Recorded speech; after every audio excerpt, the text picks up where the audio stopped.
عالم برزخ اور عالم آخرہ، اس کے بارے میں جو کچھ قرآن اور صحیح حدیث میں آیا اس کو ماننا چاہیے، اس کی تفصیل میں کھود کرید میں اس کی زیادہ کنہ تک پہنچنے کی کوشش کرنا، یہ در حقیقت اپنے آپ کو فتنوں میں مبتلا کرنا ہے۔ وہ عالم ہے جس کو ہم یہاں نہیں سمجھ سکتے، ایک دوسرا عالم ہے، اس کے نوامیس مختلف ہیں، اس کے قوانین مختلف ہیں۔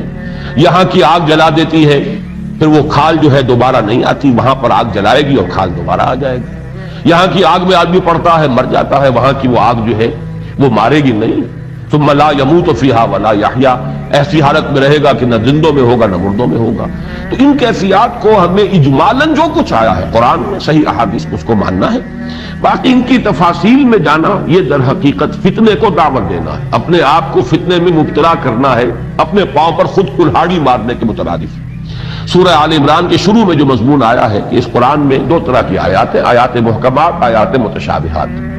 یہ متشابہات جو آیات ہیں ان پر اجمالی ایمان رکھنا چاہیے، لیکن یہ کہ ان کی کنہ میں، ان کی ٹوہ میں، ان کی زیادہ تعویل تلاش کرنے کی کوشش جو ہے یہ خام خواہ انسان کو کسی غلط وادی میں یہ چیز جو ہے بھٹکا دیتی ہے اور فتنہ پیدا ہوتا ہے۔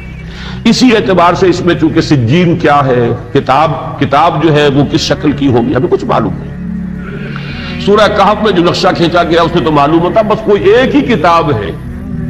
وَوُضِعَ الْكِتَابُ فَتَرَى الْمُجْرِمِينَ مُشْفِقِينَ مِمَّا فِيهِ وَيَقُولُونَ مَا لِهَذَا الْكِتَابِ يَا وَيْلَتَنَا مَا لِهَذَا الْكِتَابِ لَا يُغَادِرُ صَغِيرَةً وَلَا كَبِيرَةً إِلَّا أَحْصَاهَا۔ وہ اعمال نامہ رکھا جائے گا اور چیخ اٹھیں گے یہ کافر اور یہ فجار، یہ کیسا اعمال نامہ ہے جس نے کہ کسی چھوٹی سی چھوٹی چیز کو بھی نہیں چھوڑا۔ تو وہ تو کوئی ایک ہی اعمال نامہ ہے جس کو میں نے کئی مرتبہ عرض کیا ہے کہ آج ہم کہہ سکتے ہیں کوئی بہت بڑا کمپیوٹر جس میں بس ایک بٹن دبانے کی دیر ہوگی کہ ہر انسان کا جو ہے جس کا بٹن دبے گا اس کی پوری زندگی کی پکچر جو ہے اس کی ریل جو ہے چلنی شروع ہو جائے گی، اس کا ایک ایک لفظ جو نکلا ہے 60 70 80 برس کی ریل وہ اس کی نگاہوں سے گزر جائے گی۔ یہ ہے تمہارا اعمال نامہ۔